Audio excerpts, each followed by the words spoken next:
How to enable ad blocking on Opera Mini. Hello guys, in today's video I'm gonna show you how to enable ad blocking on Opera Mini. First we're gonna do is go to Opera and let's go back, and now click this one, Opera icon in the bottom corner, and then you will see this one here, settings icon. Click on it,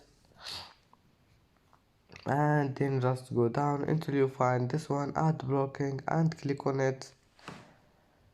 And now all you need to do is just click here, one click, and as you see, ad blocking has been turned on. And that's how to enable ad blocking on Opera Mini. And that's it for today's video. If you like this video, please don't forget like, and don't forget subscribe, and see you in the next video.